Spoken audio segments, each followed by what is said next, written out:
spark, we're supposed to feel secure knowing the smoke alarm will sound. But it may depend on what kind of smoke alarm you have, and chances are the one you have inside your home right now won't cut it.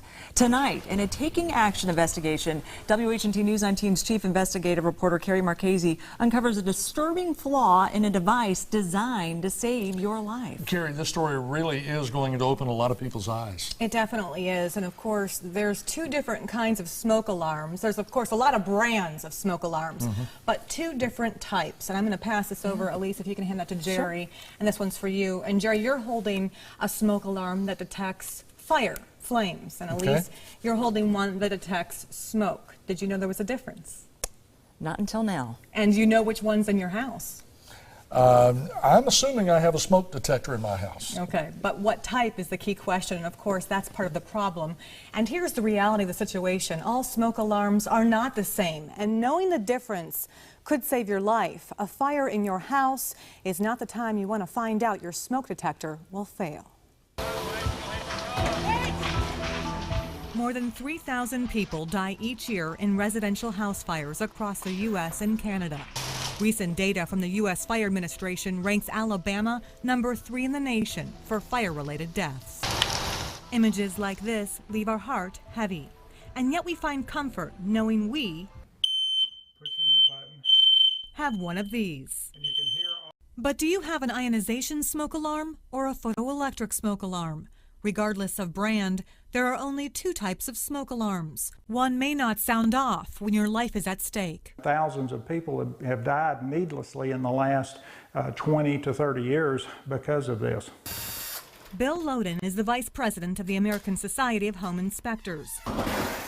Every home he walks into and every ladder he climbs up, he finds this. It states right here, this is an ionization smoke alarm. It comes as no surprise. 95% of the homes in this country have this type of smoke detector. Ionization smoke alarms. We want you to check your alarm right after this report. You'll likely find one mounted on your wall. And if this information is starting to make you nervous, just wait. WHNT News 19 is taking action to test out these smoke alarms. Now remember, the photoelectric smoke alarm, these detect smoldering, slow fires, whereas the ionization smoke alarms, these respond to hot, flaming fires. What we're going to do is we're going to fill this aquarium up with smoke, and we're going to test both of these alarms out and see which one reacts first. Inside the aquarium, we place a piece of foam from an old couch, our ionization smoke alarm, and a carbon monoxide detector. We stick a soldering iron into the foam and wait. We're not looking to start a fire, but rather build smoke. At 2 minutes and 45 seconds, the smoke sets in. Right now we're at 6 minutes in, and you can actually still see my hand through this thick amount of smoke. In the meantime, toxic fumes drive our carbon monoxide detector into overdrive. As we hit 8 minutes, the detector hits 200. If this was a real-life scenario, firefighters would now be wearing protective breathing gear. And then we hear something at 13 minutes. Hold up, it's not our ionization alarm. This is actually the carbon monoxide detector going off, alerting us that the smoke levels have risen to dangerous levels. At 15 minutes, the carbon monoxide detector hits its peak and resets. That means one thing. There's nobody surviving at this point. Finally, we reach in to check out our smoke alarm, and lo and behold, at that very moment, It just now went off. it took 20 minutes for this ionization smoke alarm to go off. Test number 2, the photoelectric smoke alarm. Same test, different alarm. The smoke sets in at about 3 minutes. And before we could get antsy, There it goes. there you go.